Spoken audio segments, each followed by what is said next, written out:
ciencia que estudia la piel y sus anexos. Y en anexos tenemos las uñas, el pelo, mucosas, ¿está bien? Que también entran en la consulta dermatológica. Por eso es tan frecuente las consultas en dermatología, que entre todas las especialidades ocupa un 10% de todas las consultas, ¿sí? La dermatología está muy fundada en varias bases, tanto en la biología, en la histología, anatomía, embriología, fisiología, microbiología. Nosotros usamos mucho la microbiología porque hay muchos agentes microbiológicos causales de lesiones en piel, entonces generalmente nos valemos mucho del examen micológico o microbiológico para detectar ciertas enfermedades. Anatomía patológica, nosotros en la mayoría de las veces tomamos biopsia de las lesiones porque generalmente las lesiones en dermatología son muy similares una de otra, ¿sí?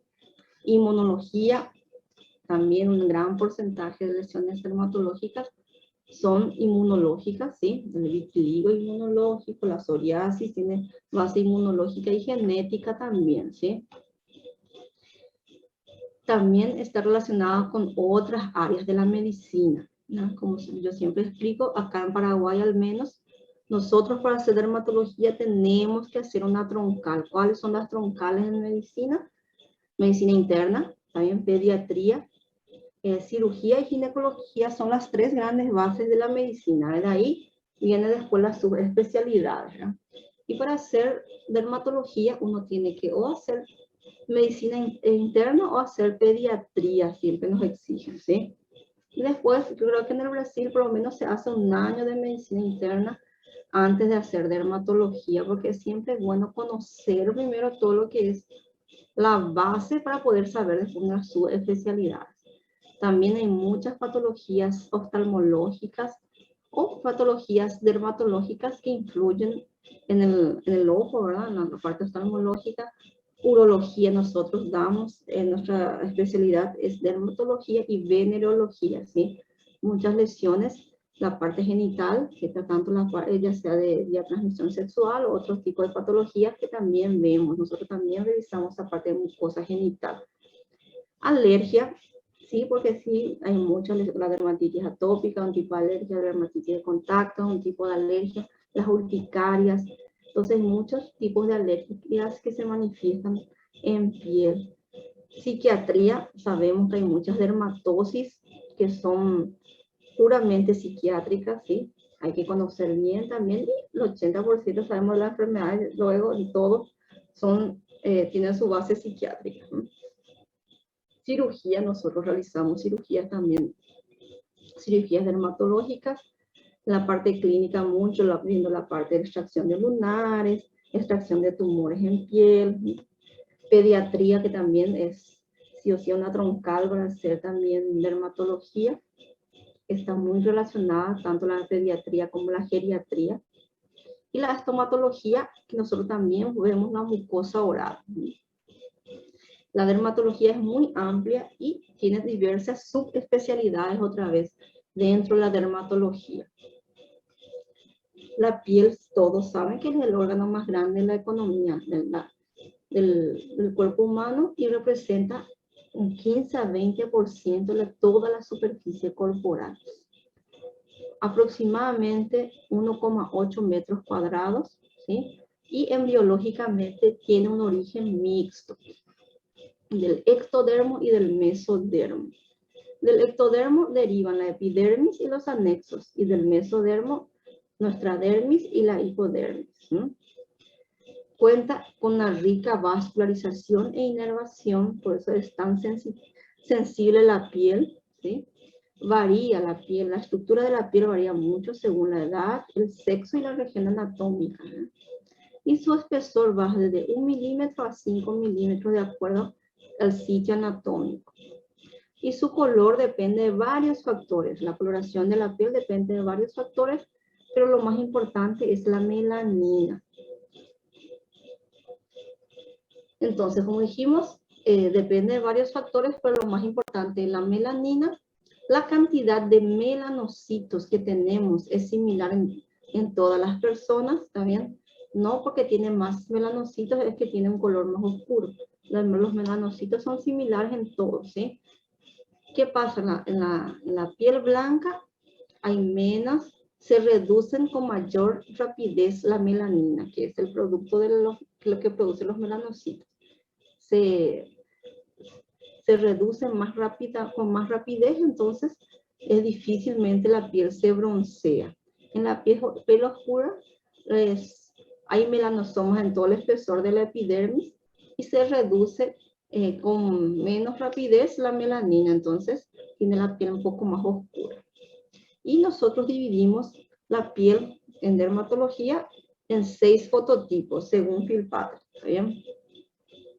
El fototipo 1 es la piel blanca, que nunca se broncea y si sale al sol se quema. Tiene los ojos bien claros, ¿sí? La piel bien blanquita. Generalmente son las pelirrojas, ¿eh? El fototipo 2 es la piel clara también, la blanca, que a veces se quema y muy difícilmente se va a broncear. Son esas personas rubias, de ojos azules también, ¿sí? Pero puede que se broncee de algunas veces, ¿está bien? Incluso pueden también ser pelirrojas, ¿eh? El fototipo 2 ya es esa persona que ya es un poco más trigueñita, que ya se puede broncear, a veces si está muy expuesta al sol también se queman, pueden tener todavía los ojos claros o ya tener los ojos más cafés, ¿está bien? El fototipo 4 ya es la trigueñita, ya es más nuestra raza, ¿eh? Que difícilmente se quema y se broncea con facilidad, ¿sí? Tiene los ojos y el pelo oscuro, ¿sí? Pero puede tener la piel blanca un poco tostada. El fototipo 4 ya son las mulatas, ¿eh? Ya raramente se van a quemar, ya se broncean intensamente, tienen un tono de piel ya marrón, ¿sí? Y el tipo 6 es la raza negra, que nunca se quema y generalmente la piel se broncea con mucha facilidad y con mucha intensidad, ¿está bien? Para que sepa un poco la parte generalidades de dermatología, conozcan un poquito. Y ahí vamos a adentrarnos un poco a la histología, ¿está bien?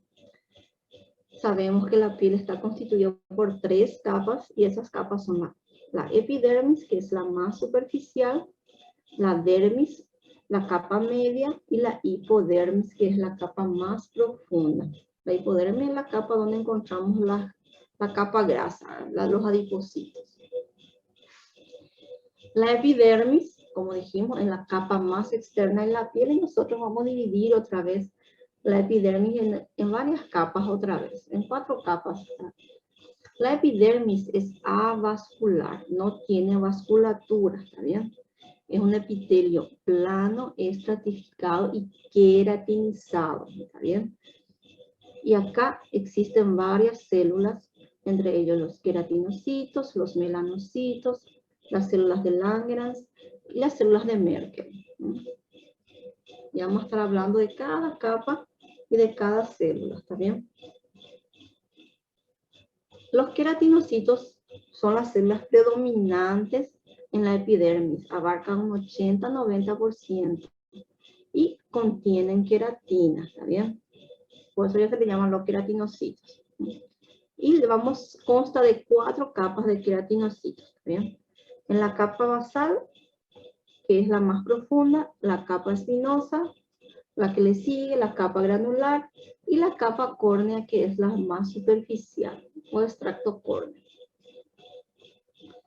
Vamos a hablar un poco de la capa basal, o extracto basal de los queratinocitos, que es la capa más profunda, ¿sí? Y está constituida por una sola hilera de células cilíndricas que se disponen por encima de la unión dermoepidérmica. Es la que está en contacto, la capa basal es la que está en contacto con la dermis, formando entonces la unión dermoepidérmica. Se conecta entre sí y con los queratinocitos del extracto espinoso, que es lo que está, el extracto espinoso, lo que le va a seguir al extracto basal a través de puentes intercelulares llamados desmosomas. Entonces, los queratinocitos de la capa basal se unen entre sí a través de los desmosomas y con el extracto espinoso también a través de los desmosomas. Y se fijan a la membrana basal o se unen a la membrana basal a través de los hemidesmosomas. En esta capa está la melanina, acá está donde están las melaninas, ¿está bien? Y es la capa que tiene mayor actividad mitótica. Ya en la capa espinosa o extracto espinoso, son células ya que van ascendiendo desde la capa basal. Estas células se forman en la capa basal y van ascendiendo hacia arriba. Son células que tienen forma poliédrica, que se van aplanando a medida que ascienden a la superficie. Generalmente, dependiendo del sitio anatómico, constan entre 5 a 10 hileras de células, de acuerdo, como dijimos, al sitio anatómico. Y se unen entre sí, queratinocito con queratinocito, a través de los desmosomas. ¿Qué son los desmosomas? Son estructuras de adhesión, como vimos, ¿verdad?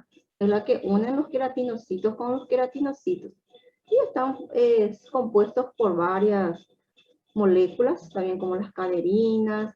Las caderinas a su vez tienen la desmogleína, la desmocolina, ¿está bien? Y se fijan a su vez entre sí a través de la desmoplaquina. Luego, nuestra tercera capa, el extracto granuloso. Cada vez se va aplanando más al llegar a la superficie. Ya son células más aplanadas, ya tienen un citoplasma que contienen gránulos de queratohialina, que son más basófilos a ver a la histología, a la tinción. Ya son más irregulares, su espesor es muy proporcional a la capa córnea. La cornificación de los gránulos de queratohialina se forman la matriz interfibrilar o la filagrina, también, que es el cemento de los filamentos de queratina y el revestimiento interno de las células del extracto córneo. Entonces, estas tres capas, basal, espinosa y granulosa, forman la parte viable de la epidermis, la parte que se llama el extracto de Malpighi. La parte viable entonces está compuesta por los queratinocitos basales, espinoso y granuloso, ¿está bien? Y el extracto córneo sería la parte no viable de la epidermis, como células muertas, vamos a decirlo así, que está constituido por los corneocitos, que son anucleados, ya perdieron su núcleo al llegar al extracto córneo. Esta es una capa acidófila. Sus tonos filamentos son elásticos y tienen una parte elástica y flexible y una banda marginal que es más rígida y estable. Esto depende mucho del puente de sulfidrilo, que depende del azufre. El proceso de queratinización tarda aproximadamente 28 días. ¿Está bien?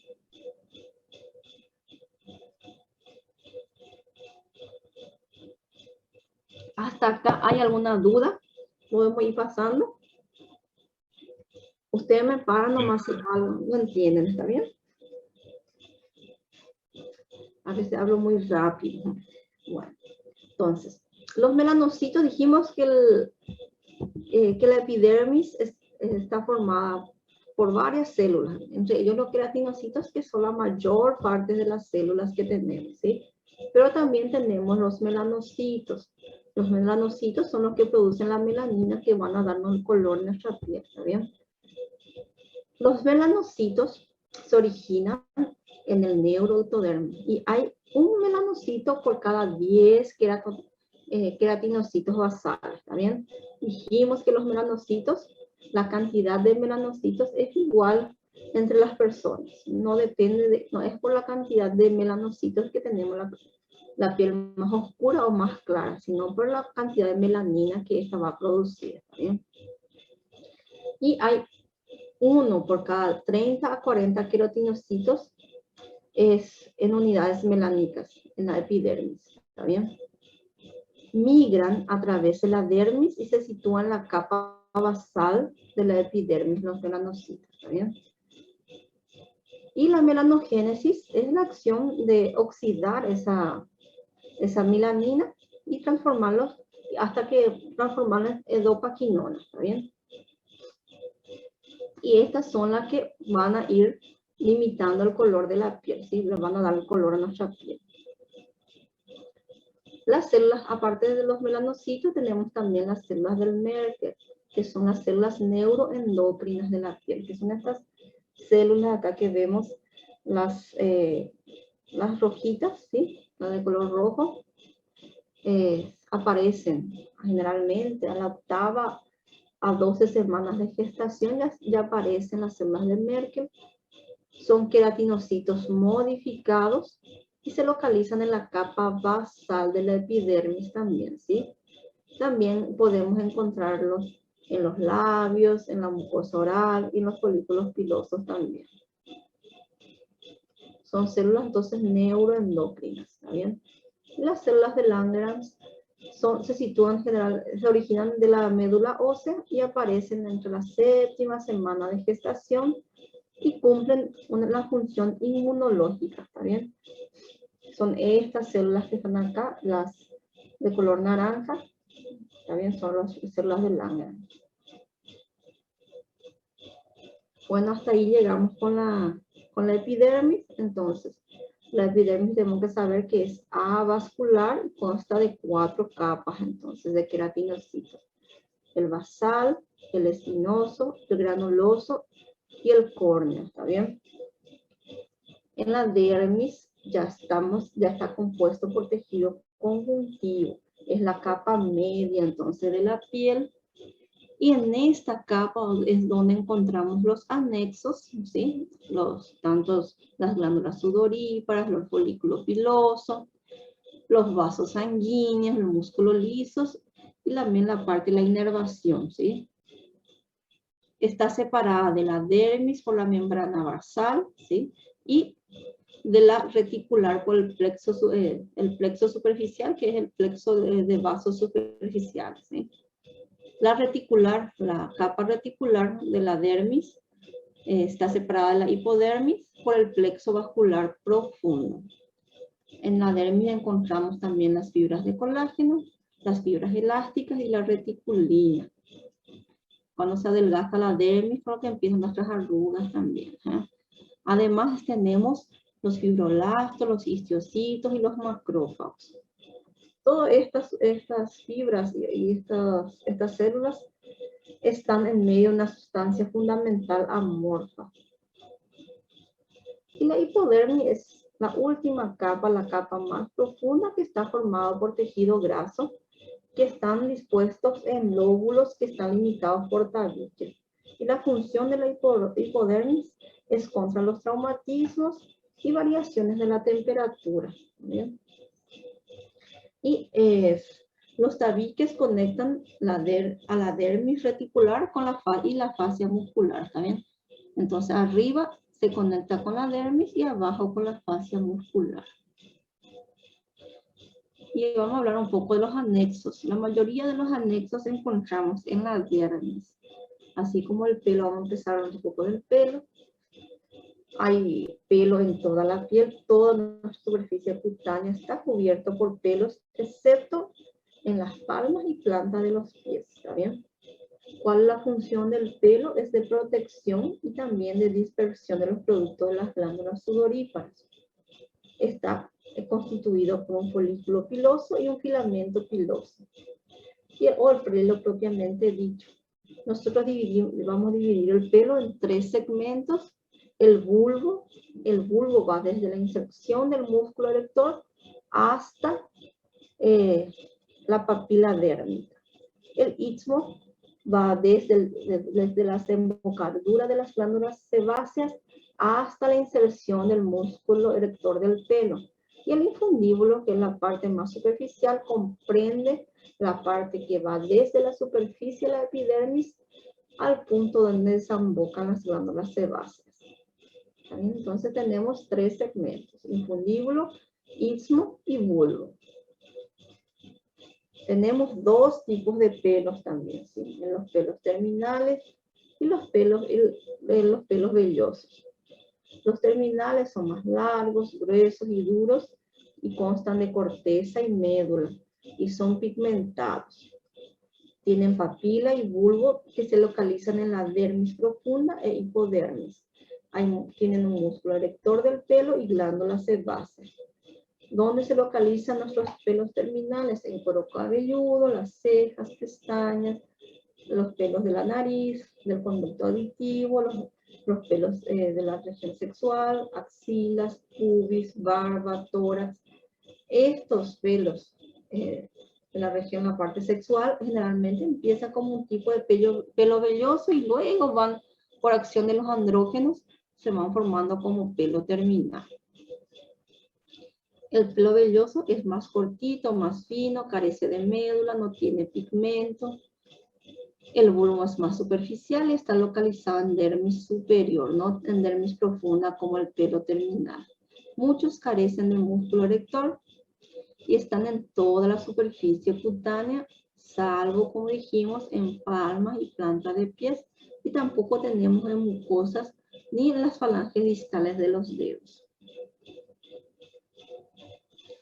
El pelo tiene tres fases, la anágena, que es la fase de crecimiento, la catágena, que es la fase de reposo, y la telógena, que es la fase de caída.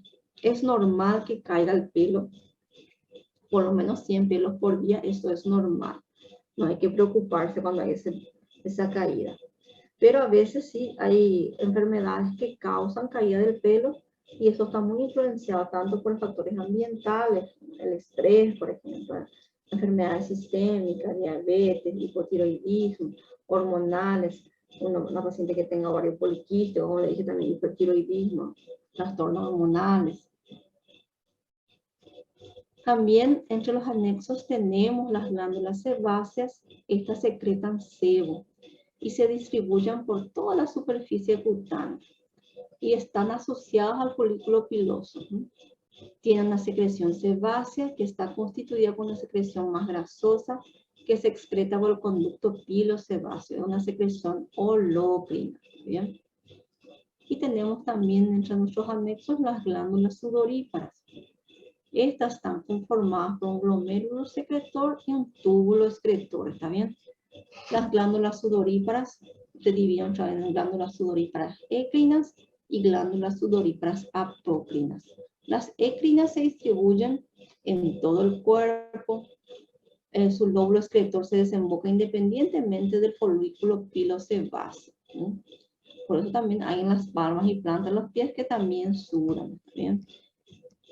Y las apócrinas están limitadas a la parte de las axilas, areolas, pezón, región perianal, genitales externos, las glándulas ceruminosas del conducto auditivo, las glándulas de Moll de los párpados, y su secreción se elimina a través del complejo piloso y está relacionado con los influjos hormonales y también por el sistema simpático, ¿sí? Y dentro también de los anexos tenemos nuestras uñas. Las uñas también son una parte importante protectora de nuestra piel, ¿verdad? Y consta de una matriz, que es esta parte que está acá. Esta es la matriz ungueal, donde se forma la uña. Si esta matriz llega a destruirse, generalmente perdemos la uña o se puede tener una uña más deformada, ¿está bien? La lámina, esta, la lámina ungueal, ¿sí? El lecho, donde hay la vascularización, el lecho ungueal, y los pliegues, que es esta, ¿no? El pliegue de la uña. Hay un pliegue lateral, ¿sí? El pliegue de la cutícula, ¿está bien? Y la irrigación de la piel, generalmente casi toda la irrigación está en la dermis, ¿sí? Y ahí tenemos dos plexos que dijimos, un plexo superficial y un plexo profundo. Y su función es nutritiva e inmunológica. También tenemos estructuras linfáticas en la piel que cumplen es una función muy importante en los procesos de inflamación de la piel. Y la piel es un órgano ricamente inervado, ¿sí? Tiene doble inervación, tanto espinal y simpática. La espinal recoge las sensaciones de la epidermis a través de las terminaciones libres. En la dermis e hipodermis a través de las terminaciones libres, y los corpúsculos especiales, como el corpúsculo de Krauss para el frío, el de Ruffini para el calor, el del Meissner para el tacto, el de Pacini para la presión, ¿está bien? Y las terminaciones libres se encargan de enviar el dolor y el prurito. Y tenemos también, como decimos, doble inervación, que también tenemos la simpática, que se encarga de la motricidad vascular y del sistema pilomotor, y la inervación glandular. También tenemos dentro de la piel las mucosas y las semimucosas. Las mucosas y semimucosas revisten las cavidades naturales e histológicamente se diferencian por carecer de la capa granulosa y córnea y presentar un corio. Las semimucosas son las zonas de transición entre piel y mucosas, y estas carecen también de capa granulosa y presentan una capa córnea nucleada, una capa córnea, cuando decimos capa córnea nucleada, le llamamos de paraqueratosis, ¿sí? Y la piel tiene importantes funciones en nuestro cuerpo, ¿sí? Permite al sujeto, al ser humano, enfrentarse con su medio ambiente, ¿sí? Es la barrera que nos protege contra agentes físicos, químicos y biológicos. Entonces, una barrera protectora. También es la que recoge la información inmunológica, es la que también hace que haya una homeostasis de la temperatura corporal y la pérdida de agua, es la que nos transmite la información sensitiva del medio externo hasta el sistema nervioso central. Tienen funciones endocrinas al secretar hormonas, citocinas y factores de crecimiento, y también pueden convertir moléculas precursoras en activas, como en el caso de la vitamina D. Intervienen en la expresión a través de las glándulas sudoríparas y sebáceas, y es nuestro órgano de comunicación por excelencia. Y también, hoy más que nunca, es un elemento estético muy importante para todos, ¿está bien? ¿Se entendió un poquito la clase? ¿Hay algo que quieran aclarar? Oigan, después para poder pasar a la parte de lesiones elementales. ¿Entendieron todo? ¿Sí? Tranquilo, profe. Tranquilo, tranquilo. Damos una pausita, otro café, y después venimos para Puede ser. ¿puede ser? Para las 3:05 por ahí, entonces vamos a dar 15 minutos, ¿está bien? Un recreo, ¿eh? Ok, Buena profe. clase. ¿Está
De vuelta. ¿Están todos de vuelta otra vez?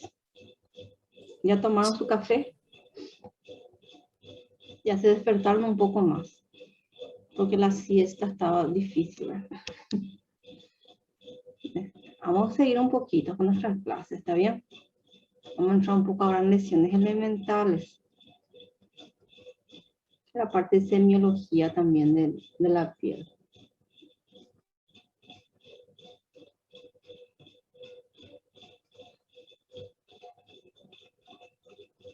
¿Pueden visualizar ahí? ¿Sí? Sí, profe. Bueno, entonces vamos un poquito con la parte de semiología. Así como semiología también de clínica médica, ¿verdad?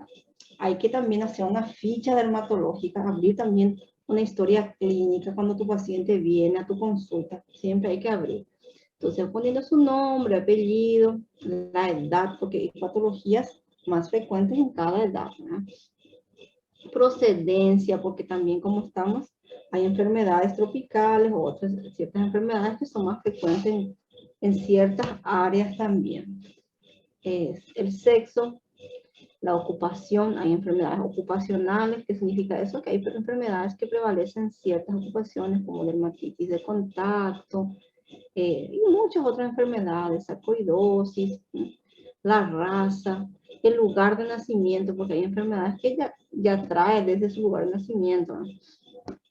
Y siempre anotar el número de teléfono de nuestro paciente, porque si tenemos cualquier duda o cualquier cosa que pase, para poder ubicar a nuestro paciente.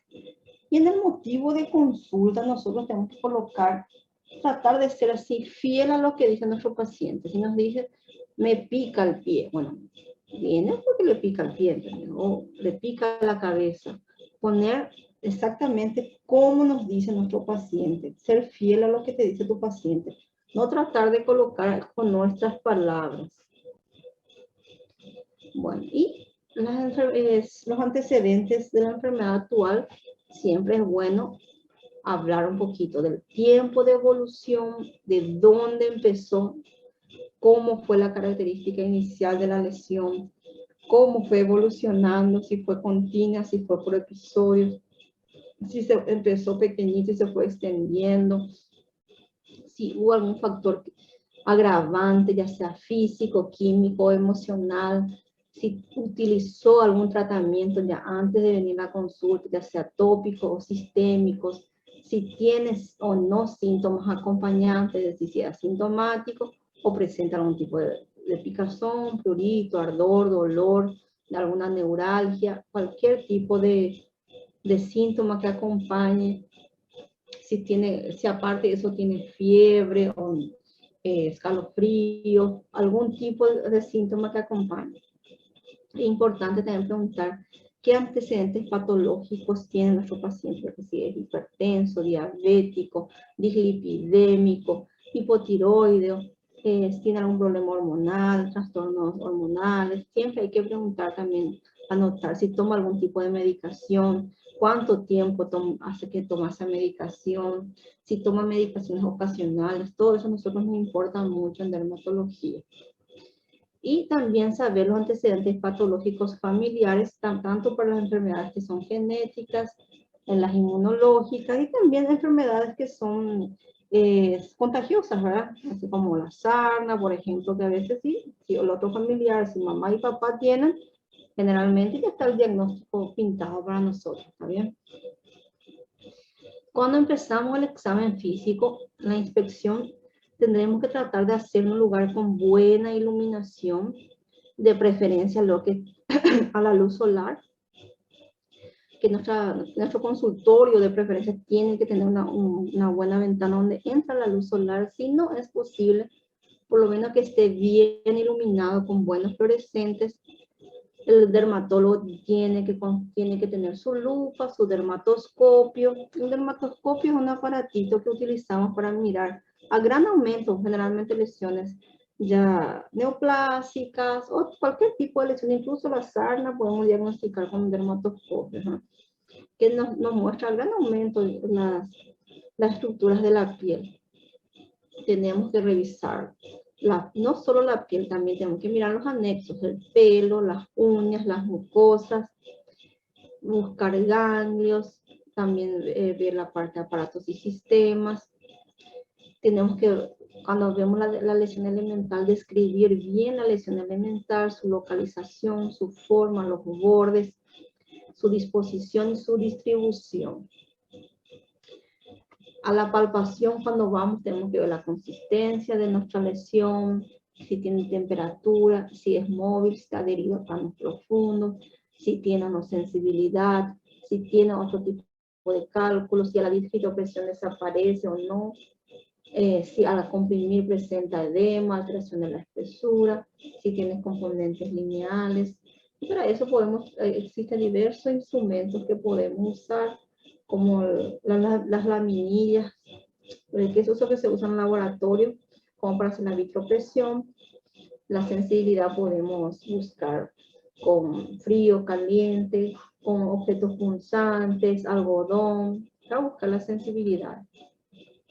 La cureta es un aparatito que usamos para descamar, vamos a decir, ¿está bien? Entonces, también puede ser una forma de diagnóstico, ¿no? La lupa, como le dije, todo dermatólogo tiene que tener, no es un dermatólogo sin su lupa y sin su dermatoscopio, que son los elementos esenciales para nosotros, ¿no?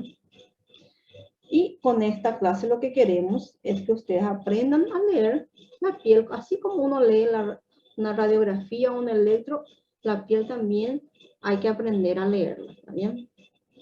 Y para eso tenemos, como dijimos, varias maniobras que podemos usar o elementos que ya citamos, dermatoscopía, diascopía, el raspado que usamos la cureta, la luz de Wood.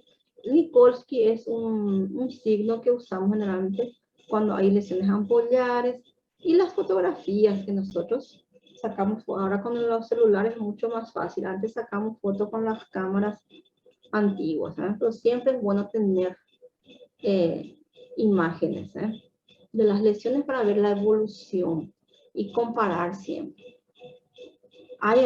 Podemos también ayudarnos con los exámenes laboratoriales, un micológico directo y cultivo cuando sospechamos de una tiña o otro tipo de lesiones por hongos.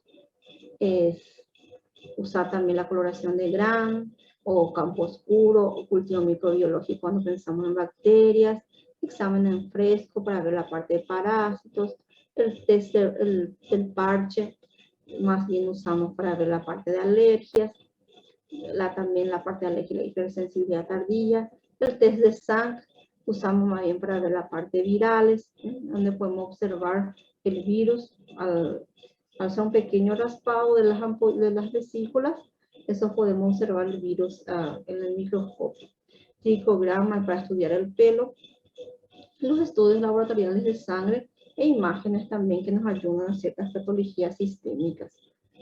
Y la histopatología, que para nosotros es muy importante, por eso que primerito lo vimos la histología de la piel, y para después ver las partes patológicas de la piel, que cada enfermedad tiene su histopatología diferente que nos ayudan en el diagnóstico. Y otros recursos como la inmunofluorescencia, la microscopía electrónica y el PCR, que son un poquito más costosos, por eso usamos menos, ¿eh? Entonces, para nosotros, las lesiones elementales son como el alfabeto. Cada lesión individual es como una letra, y que agrupando esas lesiones van formando palabras y frases, ¿está bien? Entonces, es bueno conocer cada lesión elemental para que podamos diagnosticar, porque cada enfermedad tiene su lesión elemental y va a poder formar también nuestros síndromes. Entonces, en lesiones elementales dividimos también las que tienen alteración del color nada más, sin alteración del relieve ni nada, son las manchas o máculas, ¿está bien? Las formaciones sólidas tenemos varias, como las pápulas, las placas, los tubérculos, los nódulos, las gomas, las vegetaciones, los tumores, la urticaria, ¿está bien? Las que tienen contenido líquido son las vesículas, ampollas, las pústulas, los abscesos, los hematomas, lo que produce una alteración en la espesura de la piel, como la queratosis, edema, infiltraciones, liquenificaciones, cuando hay pérdida de tejido, erosiones, escoriaciones, escamas, úlceras, y también los quistes y los comedones, ¿está bien? Entonces, vamos a empezar un poco hablando de las que tienen alteración de color, que son la mancha o mácula, donde estas alteraciones de color pueden ser por causas vasculosanguíneas o pigmentarias. En las máculas, como les dije, no hay cambio del relieve, están a nivel o en el plano de la piel, ¿sí? Si hay relieve que no es una mácula, ya hablaríamos de una placa. Las máculas, como dijimos, se dividen en vasculosanguíneas y las pigmentarias. Vamos a empezar hablando un poco de las vasculosanguíneas, que presentan ese color rosadito o eritematoso en la piel debido a la sangre que circula por los vasos de la dermis.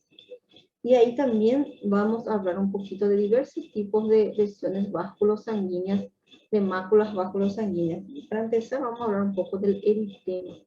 El eritema o congestión o dilatación también. El eritema desaparece a la vitropresión, a la digitopresión. Entonces es una digito o vitropresión negativa. ¿Está bien? Y de acuerdo al lugar y el tipo de eritema, tiene un nombre específico. Cuando se localiza en las mucosas, por ejemplo, no le llamamos eritema, le llamamos enantema. Cuando tiene unas formas o dibujos, son medio dibujaditas, le llamamos eritema figurado, donde tienen sus bordes bien definidos y tamaños y formas variables.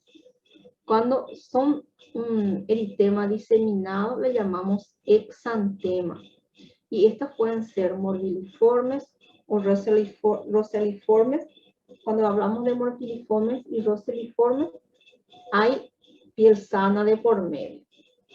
Cuando hablamos de las escarlatiniformes, generalmente es difuso sin piel sana. ¿Está bien? Y la eritrodermia, cuando ya hay un eritema generalizado con más una descamación que abarca más del 90% de la superficie cutánea, ya acompañado de compromiso sistémico. Esos serían los eritemas, ¿está bien? Después de los eritemas habla un poco de la cianosis. Cianosis ya una mancha más violácea, siempre está a nivel de la piel, ¿sí? Que ocurre por la vasodilatación pasiva venosa y es muy fría al tacto. Generalmente se localiza en las zonas distales, terminaciones vasculares distales como pulpejo de dedos, pulpejo de los pies, orejas, nariz.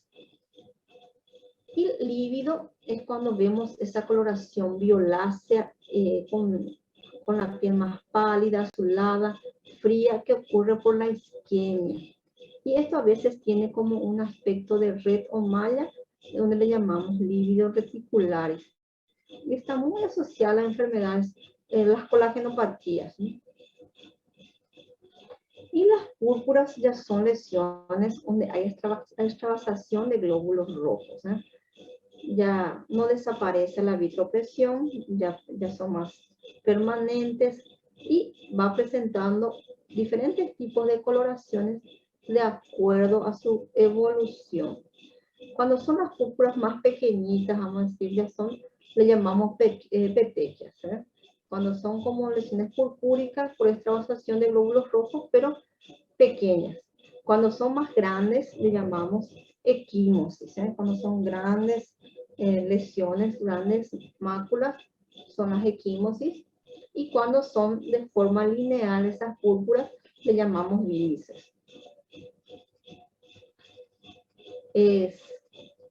También tenemos las manchas angiomatosas, que ya es una lesión por aumento de los capilares, ya una lesión, ya una malformación arteriovenosa, ya son estas, ¿sí? Ya un aumento de capilares permanentes. Estos generalmente se atenúan con la digitopresión, pero no desaparecen. Las telangiectasias son esas lesiones vasculares de pequeñas venas con pequeñas varices que vemos generalmente en el rostro, en el escote. Ya es un poco también por alteraciones del sol, ¿sí? Por lesiones solares o también por la edad que van apareciendo. La agenesia vascular o mancha anémica ya ocurre también por una malformación arteriovenosa, pero en vez de dejar rojito, deja una coloración hipocrómica. Pero también es por lesiones vasculares, ¿está bien? Después tenemos las lesiones pigmentarias. Dijimos que había las vasculocutáneas y las pigmentarias. Y entre las pigmentarias hablamos de las leucodermías y las hipercromías. Entre las leucodermías pueden ser hipocrómicas o acrómicas. Cuando hablamos de hipocrómicas, cuando hay una disminución de la coloración de la piel, y cuando hablamos de acrómicas, cuando hay pérdida total de la coloración de la piel. Entre los ejemplos de las hipocrómicas tenemos la pitiriasis alba, como en esta niña, que son, la pitiriasis alba está muy asociada a la dermatitis atópica, que son lesiones como pequeños eczemas, y pérdida de la coloración de la piel. Y, por ejemplo, acá en este niño, un nevus hipocrónico, nevus son lunares, un lunar que en vez de ser de coloración más oscura, puede tener también una coloración más clara, ¿sí? Y el ejemplo clásico de las acrómicas es el vitiligo. Y entre las hipercrómicas tenemos, ya es por el aumento de la melanina o otros pigmentos. Los ejemplos clásicos son el melasma en la mujer, generalmente ocurre así, ya sea por trastornos hormonales y también por el sol. Y en este caso una fitofotodermatosis que ocurre generalmente por sustancias agresivas, ya sea por cítricos o otro tipo de plantas o sustancias agresivas que al salir al sol produce como una pequeña quemadura y luego una hiperpigmentación de la zona. Ahí hablamos de máculas. ¿Hay algo que no quedó muy claro en la parte de máculas? Para poder pasar en la parte de lesiones elementales sólidas. Todo claro. Bueno, entre las lesiones elementales sólidas tenemos varias: pápulas, placas, tubérculos, nódulos, gomas, vegetaciones, tumores, urticarias o placas urticarianas. Y cuando hablamos de lesiones sólidas, tenemos que, aparte de describir, tenemos que describir el color, localización, tamaño, forma, relieve y el aspecto de la superficie de estas lesiones. Nuestra primera lesión elemental sólida es la pápula. La pápula es una elevación sólida circunscrita menor a 1 centímetro.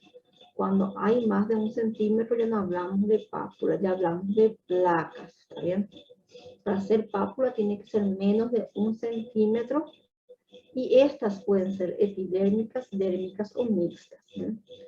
Al curar, las pápulas no dejan cicatriz, hay que acordarse bien. Las pápulas al curarse o al involucionar no dejan cicatriz y tienen que tener menor a 1 centímetro. Más de 1 centímetro ya son las placas. Cuando la lesión es mayor a 1 centímetro, pero la altura no tiene que sobrepasar 1 centímetro también para hablar de placas. Si es así, ya hablamos de tumores, ya hablamos de tubérculos o nódulos, ¿está bien? Y el tubérculo y los nódulos son muy similares en su estructura, ¿verdad? El tubérculo está localizado en la dermis y el tubérculo es mucho más visible que palpable. Y el nódulo, en cambio, se ubica en la unión dermoepidérmica y esta es mucho más palpable que visible. El tubérculo, al involucionar, sí deja cicatriz, pero el nódulo generalmente no deja cicatriz al involucionar. Después tenemos otra lesión elemental que es la goma. La goma es una lesión, es un tubérculo, una lesión tipo tubérculo también, nodular, pero esta sufre un proceso evolutivo, que es generalmente de crudeza, resplandecimiento, ulceración y evacuación y posterior reparación cicatrizal. Esta sí, la goma cuando se repara deja una cicatriz, ¿no? Doutora, esse parece um furúnculo, não sei, esse seria um No, exemplo de goma? goma, un ejemplo de goma es la tuberculosis cutánea, por ejemplo, ¿sí? Ese sí es una goma característica, ¿eh? Forma como un tubérculo, es como si fuera un absceso, por decirlo así, pero no tiene pus, pues es otro tipo de secreción lo que tiene, ¿sí? Forma como un nódulo y eso va empezando a quedarse medio blando y eso va a ulcerarse y va a sacar su secreción, ¿sí? Y luego repara como una cicatriz. El forúnculo no es una goma, ¿está bien? La goma sería un poco así, su ejemplo clásico, la tuberculosis cutánea, y hay otras enfermedades como la paracoccidiomicosis también que puede producir gomas, ¿eh? ¿Quedó claro o no tanto?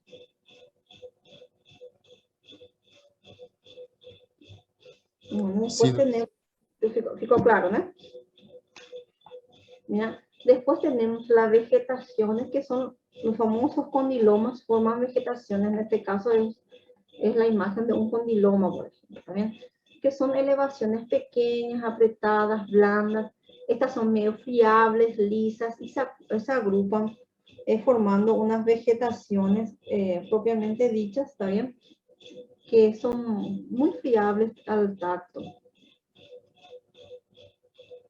Después están los tumores. Los tumores ya son neoformaciones, son formaciones sólidas que persisten, crecen, independientemente del tejido donde se asientan, y no van a desaparecer con ningún tipo de medicación, ¿eh? Ellos van aumentando de tamaño cada vez más, ¿sí? Por más que parezca que formó una cicatriz, ya es lo que pasó, es que se ulceró al aumentar de tamaño, esto se va ulcerando ya, ¿está bien? Y pueden localizarse en cualquier parte de la piel. Bueno, y después están las placas urticarianas, que son placas más bien edematosas, que tienen forma y tamaño variable. De la urticaria vamos a estar hablando en otro apartado después, ¿está bien? Y como digo, tiene forma y tamaño variable la urticaria. Y acá tenemos como un dermografismo rojo, que al tocar al paciente, incluso se puede pedir el nombre del paciente rápidamente con el dermografismo, la reacción alérgica y tiene urticaria. Y cuando esta urticaria afecta tejidos laxos como párpados y labios, la llamamos urticaria angioedema. Bueno, y después hablamos de las lesiones de contenido líquido, que terminamos con las lesiones de contenido sólido y vamos con la de contenido líquido, ¿está bien? Entre ellas tenemos las vesículas, que son lesiones circunscritas a la epidermis menores a 5 milímetros. Estas se agrupan también formando lesiones multilobulares, ¿está bien? Después, cuando es más grande que una vez, son más lesiones más grandes, hablamos de ampollas. También son circunscritas y sobreelevadas, pero de mayor tamaño, ¿está bien? Pueden ser únicas o múltiples. Y generalmente están ubicados en la epidermis y la unión dermoepidérmica. Y luego están las pústulas, ¿eh? Las pústulas ya tienen un contenido purulento. También, como si fueran como unas vesículas, también son circunscritas y sobreelevadas, pero su contenido ya tiene un contenido purulento. Y este contenido purulento puede ser estéril o puede ser infeccioso también.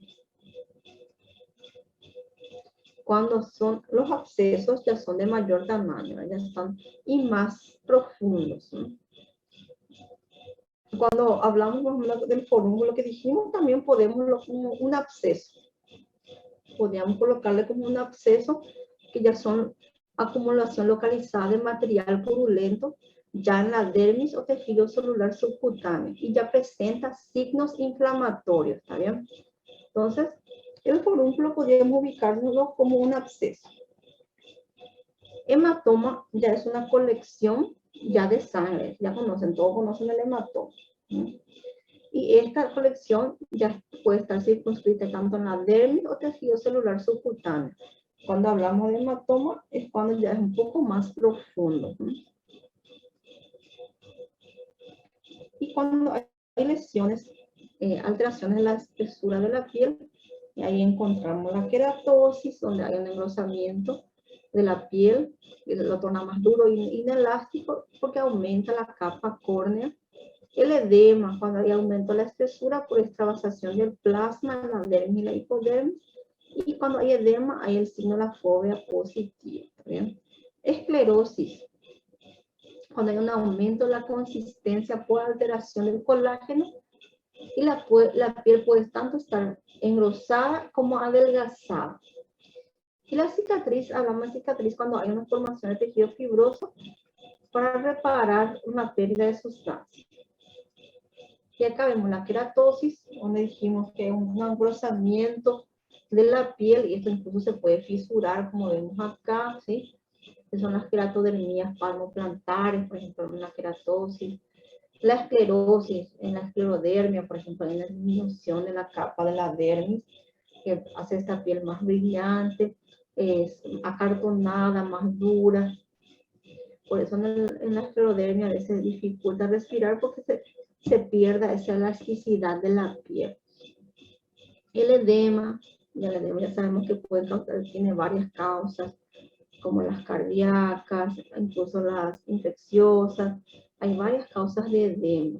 Y la cicatriz es cuando se repara una pérdida de sustancia, ya sea por varios tipos de cirugías o algún traumatismo que fue un poco más profundo.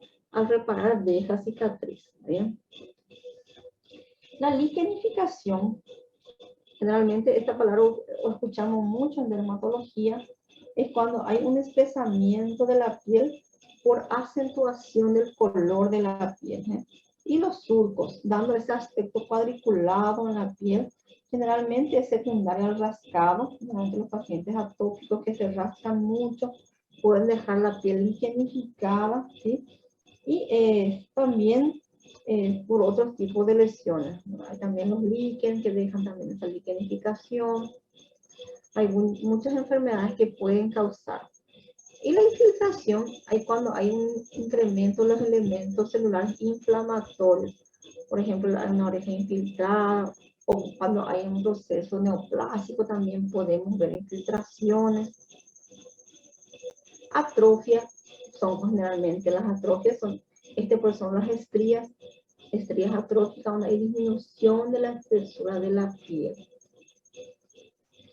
Y cuando hay pérdida de sustancia o de tejido, hay también varios tipos, entre ellos las escoriaciones, las ulceraciones, escamas, fístulas, caras, las fisuras, las costras, son todas lesiones ya secundarias también, algún proceso primario. Las escamas, siempre hay un proceso inflamatorio primero y secundario, puede haber una escama sobre, por ejemplo, una oclusión de placa psoriática, hay un eritema de base y escamas en su superficie, ulceraciones como las úlceras vasculares y úlceras por diversos otros tipos de, también se puede producir por otras enfermedades. Ya hay pérdida de sustancia de la piel, ¿no? Las caras con un decúbito prolongado, con la necrosis se pueden producir escaras. Las fístulas, cuando las fístulas se producen por trayecto fistuloso generalmente de un órgano interno hacia la superficie, en este caso una fístula dentaria. Las escoriaciones o exulceraciones son más superficiales al rascado. Generalmente las erosiones y exulceraciones no dejan cicatriz al curarse. Las fisuras o rasgadias son generalmente cuando la piel se pone tan dura que esto puede fisurarse. se ven las queratodermias, por ejemplo, se ven fisuras, son muy dolorosas también estas lesiones. Y al curar pueden o no dejar cicatriz. Y siempre, una vez que conozcamos las lesiones elementales, tenemos que saber describirlas y en la descripción tenemos que colocar, por ejemplo, pápula localizada en brazos, de coloración, de tamaño de tanto, con forma redondeada, ovalada, límites netos, límites difusos, bordes regulares, bordes irregulares, coloración eritematosa o coloración violácea, coloración negruzca. Hay siempre que describir bien la lesión elemental. Su superficie es lisa o rugosa, tiene consistencia dura, consistencia blanda, está adherido a plantos profundos, su temperatura es fría, caliente o temperatura normal, es solitaria, tiene varias lesiones, tiene un solo tipo de lesión, no tiene varios tipos de lesiones elementales, están asociadas, agrupadas, confluyen formando placas, por ejemplo, ¿no? Y acá algunos ejemplos de la forma de las lesiones anular, cuando son bien redonditas, arciformes, cuando son ya más grandecitas y tienen diversas formas, circinadas, generalmente las tiñas, le decimos de asperso circinado, tiene esa forma más geográfica, como acá también.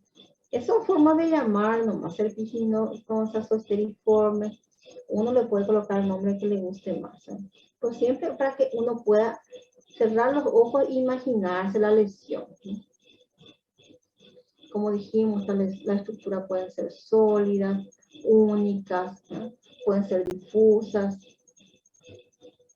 Tenemos que hablar también de si es única, como dijimos, o múltiples, si están bien localizadas, circunscritas, si son diseminadas, si se diseminan abarcando un segmento, o si es de forma universal, ¿sí? Por ejemplo, una eritrodermia puede ser de forma universal, o un pénfigo, ¿está bien? O puede ser una lesión única en un tumor, por ejemplo, ¿está bien? Como un ejemplo de úlcera única, que ya hay pérdida de sustancia, una placa de esclerodermia, donde se ve la pérdida de estructura de la piel más adelgazada, una mácula con pérdida total, una mácula acrómica, ¿sí? Siempre después, en la próxima clase, les voy a enseñar un poco a describir cada lesión, ¿está bien? ¿Alguna preguntita, algo que no quedó claro? ¿Se entendió todo? Muchos detalles, ¿eh? ¿Eh? Muchos detalles solo. Sí. Quiero que lean un poquito para que la próxima clase podamos aprender a describir, ¿está bien? Para que tengan una base. Entonces yo ya voy a buscar imágenes y vamos a estar describiendo un poquito, ¿está bien? Yo les voy a ayudar a describir para que usted también tenga un poco, para que vayan aprendiendo a hacer esa descripción, ¿está bien? Ok, profe. Bien, profe. Entonces, vamos hasta acá, va a estar nuestra clase por hoy, ¿está bien? Pero si no tiene ninguna pregunta, ¿alguien más entró después que empezó la clase? Ya no, ¿verdad? No, nadie escribió en el chat que entró después. Entonces vamos a quedar por acá, que tengan un buen fin de semana, estudien todo lo que puedan. Tienen que ir leyendo para que no se le acumule mucho, porque es, por más que parece cortito, va acumulando las clases, ¿está bien? Bueno. Profe. ¿Está Gracias, profe. Chao, chao. Gracias. Entonces, vamos a estar viéndonos el próximo viernes, ¿está bien? Está bien. Buen fin de Feliz. También, semana. profe. Gracias, profe. Chao, chao. Entonces, vamos. Porque ahora ya están, después voy a salir un poquito más temprano que tengo que hacer una revisión de examen después. Entonces nos vamos a ver el próximo fin de semana. La clase va a ser un poquito más larga, ¿está bien? ¿Está bueno? Ya, chao, chao. Bien, Chao. profe, chao. Gracias. Chao, chao.